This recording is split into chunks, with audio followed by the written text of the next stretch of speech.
Dia juga sesumbar bilang, orang miskin kayak lu nggak bakal bisa masukin gue ke penjara. Gue kebal hukum. Beberapa juga bahkan kayak tiduran di lantai. Lantai dari Indomaret yang menjadi kotor malah dirusak dan teman-temanku ternyata juga jadi korban CB. Hello everyone, I'm Mr. Kim dan selamat datang ya guys ke channel YouTube aku. By the way, yang lagi nonton gimana kabarnya hari ini? Apakah dalam kondisi yang baik-baik saja? Atau mungkin sebaliknya ya guys, lagi dalam kondisi yang baik-baik aja? Apapun yang terjadi, kalian gak boleh menyerah guys. Ayolah semangat, fighting! Nah guys, dalam video kali ini aku sudah merangkum tentang beberapa topik yang lagi viral dan juga ramai banget diperbincangkan di kalangan netizen Indonesia. Tapi sebelum itu aku mohon izin dulu untuk nge-update produk-produk hair care yang aku pakai. Dan tenang aja, aku juga udah turun time lapse, jadi kalian bisa skip bagian aku yang nge-update ini. Gak usah khawatir. Kita mulai dulu ya guys dari shampoo. Kalau shampoo sendiri aku pakai ini Natur Aloe Vera Extract. Aku baru pakai ini 1 bulanan lebih sih. Yang bagus dari shampoo ini adalah pertama, dia itu kayak busanya sedikit banget. Terus ini juga harum. Tapi harumnya itu bikin relax guys, nggak nyelekit di hidung. Dan yang terpenting adalah shampoo ini bisa memberikan nutrisi pada rambut kalian dan juga menjaga kesuburan rambut kalian sehingga rambut kalian itu tampak lebih sehat dan juga lebat guys. Selain itu aku juga pakai toniknya Natur sih. Ini yang ginseng extract. Dari segi harga sendiri menurut aku ini cukup terjangkau sih guys. Dan kalau dibandingkan dengan beberapa produk hair tonic yang aku pakai, ini adalah yang termurah yang aku pakai. But meskipun lebih murah dibandingkan produk tonik yang aku pakai sebelumnya, ini kalian nggak bisa remehin loh guys. Karena hasilnya juga bagus. Ya emang sih kalau kita ngomongin soal rambut rontok, pas waktu aku mandi atau sisir pasti aku nemuin rambutku yang rontok. Tapi setelah aku bandingin sebelum dan juga setelah aku pakai, hasilnya dapat terlihat banget. Makanya aku rutin sih pakai tonik ini. By the way, untuk informasi, tonik ini cocok ya buat kalian yang mengalami kerontokan pada rambut karena dengan kandungan ginseng ekstraknya itu dapat merawat kekuatan akar rambut dan juga menjaga kesehatan kulit kepala kalian guys. Yang berikutnya adalah conditioner. Conditioner itu penting banget loh guys. Dulu aku nyepelin banget conditioner, tapi sekarang aku menyadari seberapa penting conditioner. Kalau sekarang sendiri aku pakai ini ya, Herbal Essence Argan Oil of Morocco. Setelah aku pakai ini conditioner, rambut aku tuh terasa lebih lembut, pokoknya halus gitu guys, dan juga tampak lebih berkilau, nggak kusam rambutnya. Dan buat kalian yang pengen rambutnya lebih glowing lagi dan juga 2 kali lebih halus, aku saranin saya pakai hair vitamin ya. Kalau aku sendiri pakai yang Emeron teman-teman. So gimana nih bosku, tertarik nggak buat coba produk ini? Kalau tertarik bisa cek tag produk. Alright everyone, enough ya untuk jalannya. Dan lanjut yuk kita masuk ke topik pembahasan utama kita kali ini. Kita mulai dulu dari topik yang pertama. Di topik pertama itu adalah tentang kasusnya anak toko bos roti di Cakung yang sekarang ini menjadi viral. Itu kronologi kasusnya kayak gimana sih? Jadi guys ceritanya kayak gini. Untuk sumber aku ambil dari detik.com ya. Jadi ada seorang wanita, dia adalah D, yang mana D ini merupakan pegawai toko roti di Penggilingan Cakung, Jakarta Timur. Si D ini speak up nih guys tentang bagaimana aksi penganiayaan yang dilakukan oleh si anak toko bos roti, yaitu GSH. Si D menceritakan nih guys bahwa insidennya itu terjadi pada tanggal 17 Oktober. Tepatnya pada hari Kamis malam. Nah pada kala itu dia bertugas berdua nih bersama dengan rekannya. Dan gak berselang lama si GSH datang nih guys ke toko tersebut. By the way, seperti informasi yang aku dapatkan dari sumber yang sama yaitu detik.com, si pelaku ini ternyata adalah kepala cabang toko di Kepala Gading, Jakarta Utara. Namun dia itu kerap datang nih ke toko tersebut. Saat itu, si pria kayak memesan makan secara online dan lantas meminta korban untuk mengambil pesanan tersebut. Nah, korban itu menolak nih lantaran tengah bekerja dan menilai hal tersebut bukanlah tugasnya. Terlebih, kata korban, cara pelaku meminta korban mengambil pesanan tersebut layaknya seorang tanda kutip pembantu. Lebih lanjut, si D menceritakan kayak gini guys. Pelaku minta saya untuk antar makanannya ke dalam kamar pribadinya. Dia nyuruh saya seperti menyuruh seorang babu. Di situ posisi saya sedang ngerjain kerjaan yang harus diselesaikan hari itu juga. Begitulah guys kurang lebih alasan kenapa si D ini menolak mengambil pesanan dan juga mengantarkan ke kamar pribadinya GSH. Nah teman-teman, untuk pelaku pada saat itu juga disebutkan nih sempat mengadukan hal tersebut kepada ibunya. Namun ibunya balik nih memarahi si pelaku. Saat itu pelaku memaksa korban nih mengambil makanan tersebut sambil memarahi dia. Lebih lanjut, dia menceritakan kayak gini guys. Si pelaku telepon ibunya yang merupakan bos dia. Saya dengar ibunya si pelaku ngomong, lu punya kaki, jalanlah sendiri. Ini ngomong si pelaku lewat telepon ya. Tapi si pelaku tetap nih nggak mau. Tetap harus saya yang anterin makanannya ke dalam kamar pribadinya. Tidak mau diantar dengan yang lain, harus saya. Oke, ini juga perlu diusut lebih lanjut sih. Kenapa si pelaku ini maunya dia doang nih? Maunya dia doang, kenapa nggak boleh yang lain? Atau kenapa bukan dia saja gitu yang bergerak untuk ngambil pesanannya? What happened? Sementara itu untuk korban berulang kali menolak permintaan si pelaku karena bagaimana sikap dari GSH yang disebut arogan. Lebih lanjut, dia menceritakan kayak gini guys. Saya tolak lagi karena di satu sisi saya takut, sakit hati juga karena pernah dikatain miskin dan juga babu. Dan ini tuh di luar dari pekerjaan saya. Akhirnya setelah saya tolak berkali-kali, dia marah dan melempar saya pakai patung, batu, kursi, mesin bank. Itu dilakukan berulang kali dan semua barang yang dilempar oleh si pelaku kena ke tubuh saya. Pada saat itu orang tua pelaku meminta korban untuk pulang lantaran pelaku udah kadung emosi nih guys. Namun karena ponsel dan tas korban tertinggal, itulah yang membuatnya harus balik lagi ke toko tersebut. Dan disitulah dia pun kembali lagi menerima perlakuan kekerasan. Berdasarkan informasi yang aku kutip dari detik.com, si D ini mengatakan bahwa dia itu kayak dilempari menggunakan barang seperti kursi. Dan dia juga nggak tinggal diam kok guys, atau kayak nggak cuma diem doang gitu menerima lemparan tersebut, nggak. Dia juga bergerak guys. Si D menceritakan dia itu kabur, lalu akhirnya terpojok nih dan nggak bisa kemana-mana. Pada kala itu posisinya di ruangan yang banyak oven dan juga mesin kue. Ia mengatakan dirinya terus dilempari dengan barang-barang. Dan kalian tahu nggak apa yang terjadi pada akhirnya? In the end, dia itu dilempari menggunakan loyang yang pada akhirnya barang ini mengenai kepalanya, dan hal ini pun lantas mengakibatkan luka sobek dan membuatnya berdarah. Setelah itu terjadi, si pelaku kabur dan barulah si korban bisa lari keluar toko. Dan guys, di sini juga ada video yang dibagikan, di mana video ini diduga adalah video saat insiden itu terjadi. Untuk lebih jelasnya, mari kita simak videonya bersama-sama.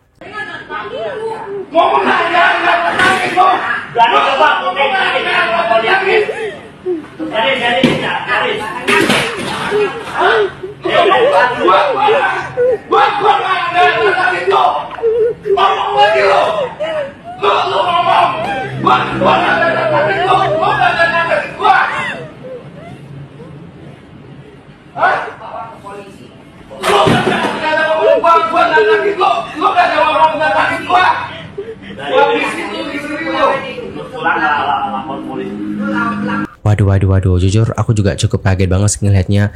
Terlepas dari apapun masalahnya, satu hal yang aku sorot di sini, apakah beliau ini tidak memikirkan ya tentang bagaimana dampak dari apa yang dilakukannya? Bukannya ini sangat berimbas ya terhadap usahanya sendiri. Bayangin deh, usaha yang sudah dibuat selama ini, didirikan selama ini, dibuat dengan susah payah, pokoknya banyak banget deh perjuangannya ya. Itu bisa saja loh hancur dikarenakan hal-hal seperti ini atau masalah seperti ini. Kalau kalian sendiri gimana nih guys? Entar komen ya di kolom komentar. Dan guys, mengenai kasus tersebut, Kasih Humas Polres Metro Jakarta Timur, AKP Lina Yuliana mengatakan bahwa kasus penganiayaan tersebut telah dilaporkan oleh korban pada tanggal 18 Oktober 2024 terkait dengan penganiayaan berat yang dialaminya. Sebagaimana yang dimaksud dalam pasal 351 KUHP, dan juga sudah dilakukan pemeriksaan klarifikasi nih guys oleh 3 orang saksi. Lebih lanjut, Lina Yuliana mengatakan awalnya terlapor minta tolong kepada korban untuk mengantar makanan terlapor ke kamar pribadi terlapor. Kemudian korban tidak mau, yang dikarenakan bukanlah pekerjaannya. Dan guys, pada akhirnya kasus ini menjadi viral dan juga ramai banget loh diperbincangkan oleh netizen. Bahkan ya, sebagian orang juga mengomentari tentang bagaimana kasus ini yang seperti kayak butuh waktu yang cukup lama untuk diselidiki. Selain itu, korban juga menjelaskan nih bahwa penganiayaan tersebut bukan yang pertama kali loh terjadi. Sebelumnya dia juga pernah dilempari meja dan dihina oleh si GSH. Si D atau korban lantas mengatakan dia sering bilang, saya orang miskin, babu. Dia juga sesumbar bilang, orang miskin kayak lu gak bakal bisa masukin gue ke penjara. Gue kebal hukum. Tapi perlu kalian ketahui ya, untuk pihak kepolisian sudah membantah tentang pelaku yang disebutkan kebal hukum ini guys. Pihak kepolisian menegaskan bahwa si pelaku enggak kebal hukum. Nah, seperti yang aku lansir dari detik.com, Kasih Humas Polres Metro Jakarta Timur, AKP Lina Yuliana saat dihubungi pada hari Minggu tanggal 15 Desember mengatakan seperti ini guys. Dalam perkara ini, pelaku nggak kebal hukum. Buktinya pelaku sudah diklarifikasi sebagai terlapor dan perkara sudah ditingkatkan ke tahap penyidikan. Lina juga mengatakan bahwa saat ini 4 saksi sudah diperiksa, termasuk korban dan juga terlapor. Pihak kepolisian juga masih melakukan serangkaian pendalaman. Beliau lebih lanjut mengatakan bahwa dalam proses penyelidikan dan juga penyidikan, penyelidik atau penyidik membutuhkan waktu dalam rangka mengumpulkan alat bukti guna membuat terang perkara pidananya. Jadi perkara yang dilaporkan tersebut oleh penyidik telah memprosesnya dengan jelas. profesional, dan juga prosedural, serta membutuhkan waktu dalam rangka pengumpulan alat bukti. Oke teman-teman, jadi sudah clear ya, pihak kepolisian menegaskan bahwa si pelakunya enggak kebal hukum. Begitu. Dan gimanakah pendapat kalian usai melihat bagaimana kasus yang satu ini? Ntar komen ya di kolom komentar. Next, informasi berikutnya kita bakal bahas tentang pro kontra anak CB yang menjadikan Indomaret sebagai tempat istirahat. Jadi guys, sebelum lama ini netizen itu kayak dihebohkan dengan video yang memperlihatkan sekelompok pemuda dari komunitas klub motor City Bike atau CB yang menjadikan Indomaret sebagai tempat istirahat. Usut punya usut, insiden itu terjadi di salah satu gerai Indomaret di sekitar Stadion Warujayeng, Nganjuk, Jawa Timur pada Sabtu tanggal 14 Desember 2024 yang lalu. Minimarket ini disebut menjadi tujuan para anggota komunitas CB yang tengah menghadiri acara Kerajaan CB. Dalam video terlihat lorong-lorong Indomaret dipenuhi oleh pemuda-pemuda yang sebagian besar mengenakan kaos berwarna hitam. Dan guys, mereka itu bukan hanya duduk-duduk doang ya. Beberapa juga bahkan kayak tiduran di lantai. Terus kita juga melihat ada yang kayak smoking di sini. What, smoking di ruangan ber-AC? Are you kidding me? Dan guys, netizen juga menotis tentang bagaimana lantai dari Indomaret yang menjadi kotor akibat jejak sepatu berlumpur yang dibawa masuk setelah hujan mengguyur. Kondisi serupa juga terlihat di teras hingga area luar minimarket yang penuh sesak oleh anggota komunitas tersebut. Dalam keterangan video yang diunggah oleh Jakarta Siana, dijelaskan guys bahwa pendapatan dari toko tersebut minus. Dan minusnya adalah sampai 4 juta rupiah pada hari itu. Tentu ini juga bukan jumlah yang sedikit ya guys. Karena apa gitu? Karena yang ganti ya pegawai-pegawainya gitu. Dan pada akhirnya video ini lantas menjadi viral dan juga ramai diperbincangkan di kalangan netizen. Beberapa netizen juga lantas memberikan reaksi yang pro kontra. Di sisi yang pro ada yang mengatakan bahwa hal tersebut nggak bisa disalahkan. Bahkan ya guys, ada juga loh yang kayak berkomentar soal minusnya 4 juta itu dan mengatakan bahwa itu bukan seberapa loh buat Indomaret yang dapat triliunan. Kalau dipikir-pikir ya mungkin buat Indomaretnya nggak seberapa ya guys ya. Tapi buat kita sebagai pegawai itu benar-benar banyak banget loh. Soalnya yang ganti itu bukan perusahaan tapi kita nih sebagai pegawai gitu yang mesti ganti minusnya. Adapun komentarnya seperti ini coba kita lihat dulu ya guys. Tapi ini banyak bahasa Jawanya guys. Nanti minta tolong translate ya guys. Karepmu pesanku ya penting ora merugikan mbak ganggu wong liyo. Intinya yang dapat aku tangkep terserah deh gitu. Yang penting kan nggak merugikan gitu nggak sih guys? Atau aku salah translate, mohon koreksi ya. Terus di reply nih sama si kreator, keadaan bulu nggak iso disalahkan juga, nggak bisa disalahkan katanya guys. Mesti dari kasire mumet ram pengen Melayu Bali. Intinya untuk orang ini yang dapat aku tangkep komentarnya adalah pasti jadi kasirnya itu mumet begitu. Terus dibales nih, resiko kata si kreatornya ya guys. Lalu dia reply, pernah main omong resiko mas, po nggak duwe roso masak nih yen minus bayang no, nak iku sampean sing kasir. Oh ini ngebahas tentang minus-minus tadi ya guys. Lalu dia bilang lagi, krungu rugi 4 juta. Astagfirullah, mesak no kasir mas tombo. Me 4 juta sepele, Indomaret triliunan duiki. Terus ada yang reply nih, sepele endak. Sing ganti yo karawan yang tombol yang kerja jadi kasirnya bukannya punya toko. Bener guys ya, di note ya. Kalau ada minus tuh yang ganti ya, yang kerja gitu pegawainya gitu, bukannya punya toko. Enggak. Dan beberapa netizen yang lain berkomentar seperti ini. Coba kita baca. Kasihan sih pegawainya, apalagi harus sampai nombok. Misal nih kalau nggak punya duit ya nggak usah ikut acara, apapun deh itu acaranya. Heran baca komentar yang pro, penting orang merugikan bek ganggu wong liyo.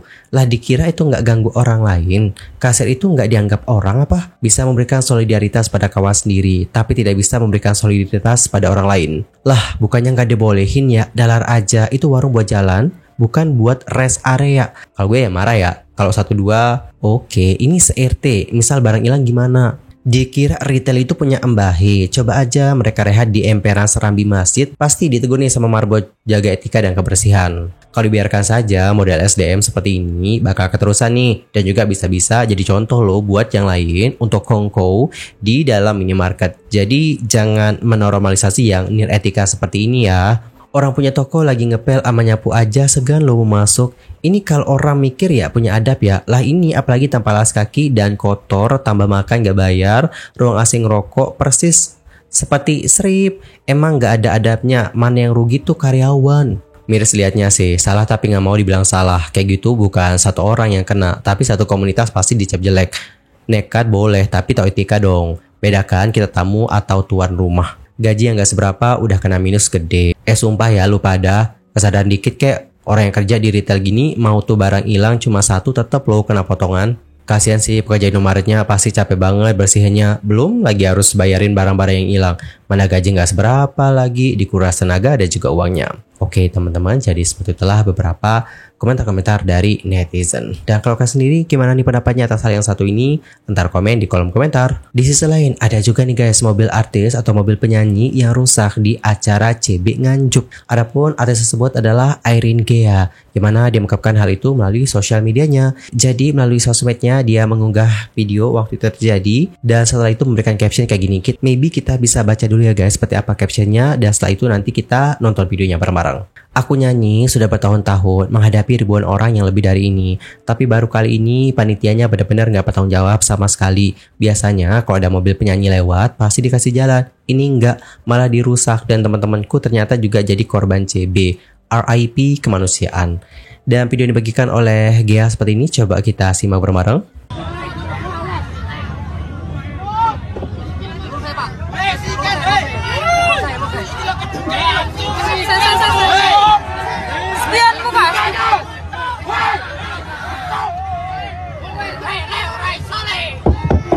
Lancar sampai nak berlaku mas.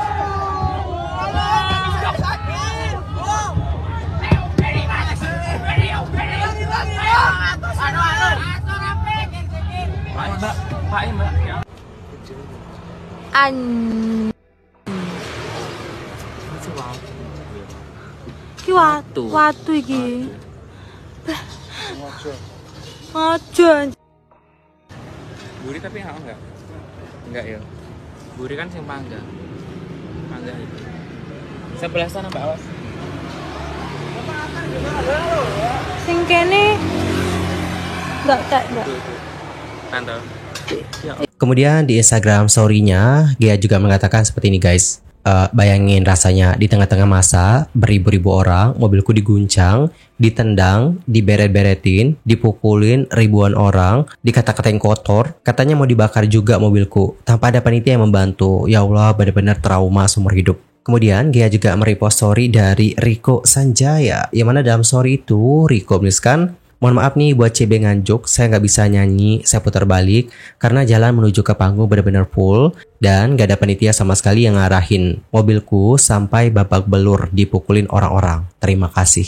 Alright teman-teman, jadi kurang lebih seperti itulah bagaimana isi IG story dari Gea menyusul tentang insiden tersebut. Dan gimana nih pendapat kalian usai melihat bagaimana insiden yang terjadi dengan Gea? Antar komennya di kolom komentar.